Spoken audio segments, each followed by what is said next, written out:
और इस समय हमारे साथ खास मेहमान हैं अमूल के एमडी RS सोडी। सोडी साहब, आपका स्वागत है। मैं आपसे ये नमस्कार जानना चाह नमस्कार रहा हूँ। दिवांग जी। जी जी। सोडी साहब, मैं ये जानना चाह रहा हूँ कि एक तरफ जहां हमने देखा कि बाकी सारे इंडस्ट्रीज बैठती गईं, अमूल की सेल्स बढ़ी और कई प्रोडक्ट्स में तो 50-60% ज़्यादा सेल्स हुई। तो क्या इसका क्या जादू है, क्या हुआ? दिवांग जी, आपको समझना चाहिए कि आप सिर्फ सेल की बात कर रहे हैं, वो भी अमूल जिस प्रोडक्ट कैटेगरी में वो दूध है। एक तरफ तो शहरों में रहने वाले लोगों को या जो कंजप्शन करते हैं उनको पोषण देता है, न्यूट्रिशन देता है अफोर्डेबल प्राइस पे। पर दूसरी साइड दूध भारत के 10 करोड़ परिवारों को लाइवलीहुड और रोजगार देता है और शुरू से ही दूध को एसेंशियल प्रोडक्ट करके डिक्लेयर कर दिया गया था। तो हमको हमारी ड्यूटी ये नहीं थी कि लोगों को फूड प्रोवाइड करना है घर पे बैठे हुए, हमको ये भी देखना है कि लोगों को घर बैठे उनका दूध का प्रोक्योरमेंट हो, उसका ट्रांसपोर्टेशन हो, उसका प्रोसेसिंग हो और वो भारत के सब शहरों में दूध, दही, बटर मिल्क और बाकी प्रोडक्ट्स सही दाम पे सही कंडीशन में मिले। और फूड तो आप कैसी भी कंडीशन में हो, देखिए, एक तो गाय भैंस दूध देना बंद नहीं करेंगी और दूसरा इंसान कभी खाना पीना बंद नहीं करेगा। दूध उसका बहुत इंपॉर्टेंट पार्ट है। हमारा अमूल का ये काम था कि सप्लाई चेन को कैसे सही रखें, चालू रखें विदाउट इंटरप्शन के, और उसके लिए मैंने वेरियस स्टेप्स लिए, सबकी मदद ली, लोकल एडमिनिस्ट्रेशन की मदद ली, हमारे सप्लाई चेन पार्टनर्स की मदद ली, हमारे एम्प्लॉयज की मदद ली, वो चला। और मेरी बड़ी खुशी की बात है कि दूध के व्यापार में मंदी नहीं आई। हाँ, कुछ सेगमेंट सफर हुए, आइसक्रीम सेगमेंट काफी सफर हुआ।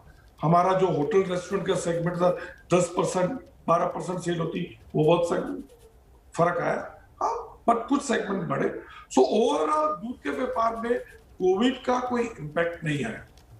जी हाँ। और एक बात यह भी हुई कि आपने एडवर्टाइजिंग में कोई कमी नहीं की। जो जानकारी है वो ये है कि बल्कि आपने एडवर्टाइजिंग अपना जो है वो बढ़ा दिया। देखिए दिवांग जी, एडवर्टाइजिंग कोई सेल्स या नहीं है, ये ब्रांड बिल्डिंग का एक्सरसाइज है, ये एसेट बिल्डिंग होती है और ये किया जाता है लॉन्ग टर्म देख के। और आप कोई एसेट कब खरीदना चाहेंगे? जबकि आपको अच्छे भाव पे मिले। एक तो ये है। दूसरा देखिए, advertising is a part of communication. आप जो लाखों करोड़ों लोगों से कम्युनिकेट करते हैं एडवर्टाइजिंग के थ्रू, मीडिया के थ्रू, टीवी प्रेस वगैरह के करते हैं। और हमने ये देखा कि जब आप they are family member and जब वो स्ट्रेस में थे, वो डिफिकल्टी में थे, तो हमारी ज्यादा जिम्मेवारी बढ़ती है कि उनको कम्युनिकेट करें कि देखिए आपको दूध दही अमूल के मिलेंगे, आप चिंता मत कीजिए। और थर्डली हमारे बहुत इंपॉर्टेंट था, बाकी लोग एडवर्टीजमेंट नहीं कर रहे थे तो हमको बहुत अच्छे अच्छे रेट्स पे, जो हमको मतलब 1/3 1/4 रेट पे मिले। रामायण जैसे में तो हमको 100x का बेनिफिट हुआ। तो ओवरऑल ब्रांड बिल्डिंग के लिए बेस्ट एक्सरसाइज थी, क्योंकि अमूल कुछ 2 महीने साल 2 साल के लिए नहीं है, पिछले 75 साल से अगले 100 साल चलने वाला है। तो डिफिकल्टी में अगर आप कस्टमर के साथ कम्युनिकेट करेंगे तो आपके ऊपर विश्वास बढ़ेगा, ब्रांड की लोगों के में कदर बढ़ेगी। और ये भी देखा गया कि आपने इस दौरान सोशल मीडिया का इस्तेमाल किया, आपने फेसबुक का इस्तेमाल किया और उसमें भी इनोवेशन ट्राई किए, उसके बारे में बताइए। हाँ दिवांगी, वो हमने that is very innovation media. देखिए, हमने देखा कि लोग घर पे बैठे हैं, एक टॉपिक कॉमन है, क्या ब्रेकफास्ट में क्या बनाएंगे, कौन बनाएगा, क्या इंग्रेडिएंट्स चाहिए, कौन उसकी रेसिपी को फोटोग्राफ या वीडियो करेगा और सोशल मीडिया पे डालेगा। और हमने दूसरी तरफ ये देखा कि होटल रेस्टोरेंट जो 5 स्टार उनके शेफ है, वो उनके इतना काम नहीं है। तो उस वक्त हमने भारत के तकरीबन 3,500 शेफ्स, ये पिछले 14-15 महीने में हमने लिए, वॉलंटरी आए, कोई चार्ज नहीं किया। उन्होंने फेसबुक के ऊपर आके तकरीबन 2,500 से 3,000 रेसिपीज दिखाई, और हिंदी में ही नहीं, बाकी लैंग्वेज, लोकल लैंग्वेजेस में भी। और मैं आपको ये बता के देवांगी बड़ी खुशी होती है कि पूरे वर्ल्ड में सबसे मोस्ट व्यूड प्रोग्राम बन गया है। अगर मैं आपको उसका अगर डेटा दूं तो तकरीबन 2 बिलियन व्यूज मतलब 200 करोड़ व्यूज मिल चुके हैं इस लाइव रेसिपी को। और सबसे बड़ी खुशी की बात कि इसमें कोई खर्चा नहीं हुआ। तो आप ये देखिए, सोशल मीडिया पे कुछ भी करना इसका मतलब नहीं कि आपको खर्चा करना है, आपको पैसा खर्चा करना है। आपका इनोवेटिव क्रिएटिव वे ऑफ कोई कंटेंट होगा, कम्युनिकेशन का इनोवेटिव वे होगा, तो व्यूज देखेंगे और आपको पर्पस भी सर होगा। तो लोगों को घर बैठे बैठे नई रेसिपीज मिली, और लोगों को, जो लोग शेफ्स थे, एक्सपर्ट्स, उनको अपनी कला दिखाने का भी मौका मिल गया। उनको कितनी फैन फॉलोइंग मिली सोशल मीडिया पर। एक जो अमूल के साथ चीज जुड़ी हुई है वो अमूल गर्ल है। उसको लोग पीढ़ी दर पीढ़ी एक तरीके से देखते आ रहे हैं। उसका आपने कहां तक इस्तेमाल किया इस दौरान? देखिए, अमूल गर्ल, बटर गर्ल कभी रुकती नहीं है कमेंट करना। वो किसी के फेवर भी नहीं करती, किसी को छोड़ती भी नहीं है, किसी से डरती भी नहीं है। और कोविड में आप देखेंगे, अमूल बटर गर्ल के टॉपिकल हर दूसरे दिन कुछ ना कुछ आते थे, बंद नहीं हुई। क्योंकि हमारी कोई भी एडवर्टाइजिंग एजेंसी, कोई भी कम्युनिकेशन बंद नहीं, वो घर से ऑपरेट कर रहे थे, कैसे ऑपरेट कर रहे थे, और वो इंडिपेंडेंट काम करते हैं, हमारे से पूछते नहीं है। आपने देखा होगा कोविड के दौरान अमूल बटर गर्ल के बहुत अच्छे अच्छे टॉपिकल, क्रिएटिव टॉपिकल आए, और सब लोगों ने अप्रिशिएट भी किए। ये 55 साल पुरानी कैंपेन है, वर्ल्ड की लॉन्गेस्ट रनिंग कैंपेन है, और सबसे इकोनॉमिकल कैंपेन है, और सबसे top of the mind brand बनाने की कैंपेन है, जिसमें भी खर्चा बिल्कुल मिनिमम होगा।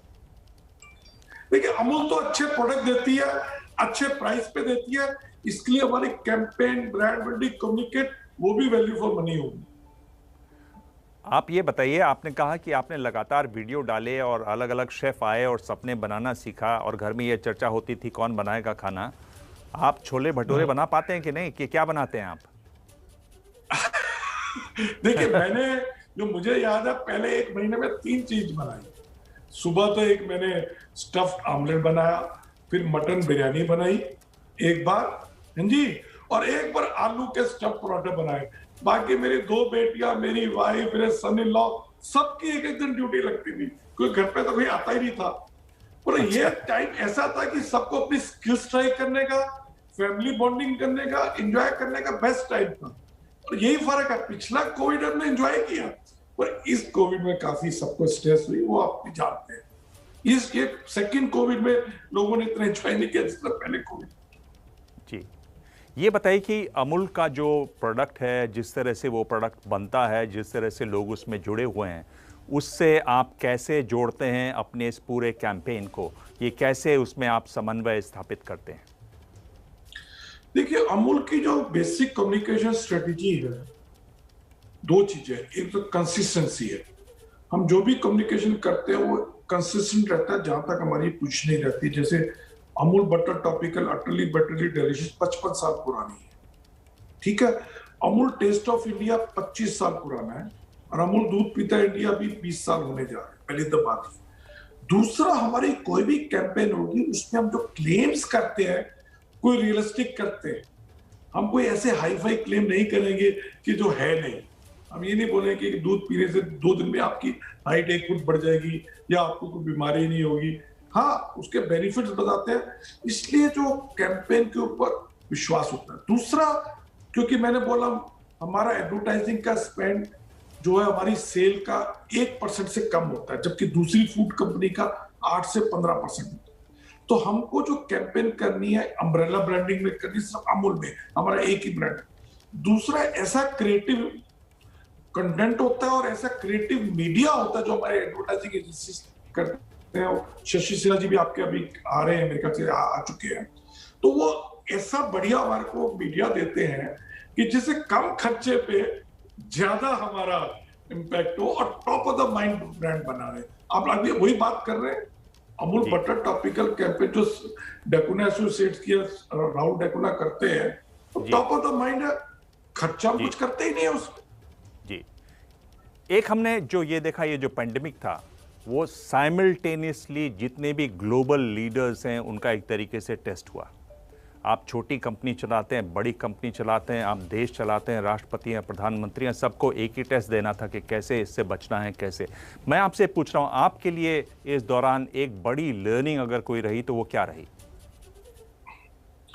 आई थिंक सबसे बड़ी जो लर्निंग हमारे को इस कोविड में रही कि जब कोई आपके ऊपर ऐसी कोई विपदा आए, एक चीज आपको सबसे ज्यादा करना है कि कम्युनिकेशन। हमने अपने किसानों के साथ, अपने एम्प्लॉयज के साथ, अपने सप्लाई चेन पार्टनर्स के साथ और कस्टमर के साथ कम्युनिकेशन जारी रखा। दूसरा, हमने देखा कि अगर आप पर्पस बताएं, क्योंकि देखिए वर्क फ्रॉम होम सब लोग कर रहे थे, जब अपने अपने एम्प्लॉयज को, अपने फैक्ट्री वर्कर्स को, अपने ट्रांसपोर्टर को बताया, देखिए दूध एसेंशियल है, आपको रोजगार भी देना है और न्यूट्रिशन भी देना है, तो आपको कुछ, आपकी ड्यूटी है कि आप अपना काम करें। तो हमने एक बार जो कम्युनिकेट किया, दोबारा हमको किसी को बोलना, लोगों ने अपने ड्यूटी से बढ़ के, रिस्क लेके घर से बाहर निकल के काम किया। और तीसरी लर्निंग मैंने देखा कि लोकल एडमिनिस्ट्रेशन, चाहे लोकल कलेक्टर हो, चाहे पुलिस हो, चाहे चीफ मिनिस्टर ऑफिस हो, चाहे आपकी वो सेक्रेटरी एनिमल हस्बेंड्री हो, आप जब मुश्किल के टाइम में आप उसे कांटेक्ट करेंगे, अबव बोर्ड जाके सब हेल्प करते हैं। कोई ब्यूरोक्रेसी, कोई रेड टेपिज्म नहीं आता। ओवरनाइट घंटों में हमारी प्रॉब्लम सॉल्व हुई है। गोवा में हमारे टैंकर रुके हुए थे, वहां प्रिंसिपल सेक्रेटरी से बात किया, 1 घंटे हमारे टैंकर को एस्कॉर्ट करके हमारी डेयरी पे लगी। पंजाब में फैक्ट्री बंद हुई, फोन किया वहां के कलेक्टर को, 2 घंटे में प्लांट चालू हो गया। तो इस तरह की मदद बहुत, लोकल एडमिनिस्ट्रेशन की मदद बहुत मिली। जी, मैं आपसे अगर 10 सेकंड में पूछना चाहूं, सिर्फ 10 सेकंड में, ये वीगन वाला जो हल्ला मच रहा है वो क्या है?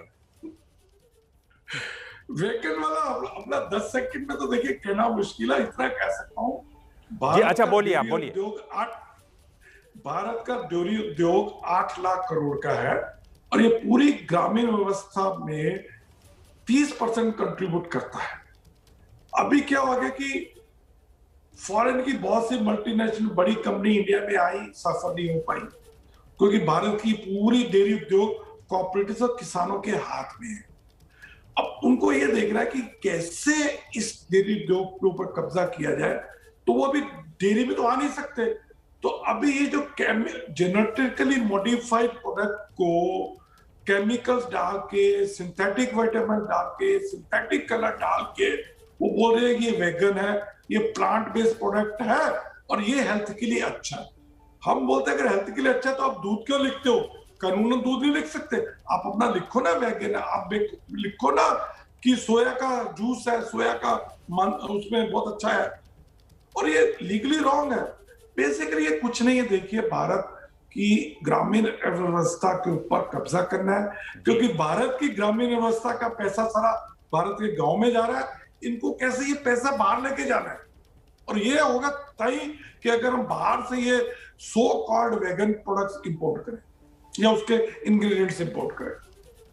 जी, सोनी जी धन्यवाद, आप लगे रहिए, अच्छा काम कर रहे हैं, करते रहिए, अमूल को और अटली बटली डिलीशियस बनाते रहिए। Thank you.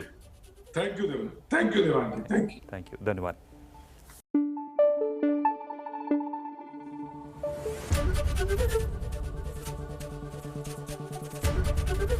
एबीपी न्यूज आपको रखे आगे।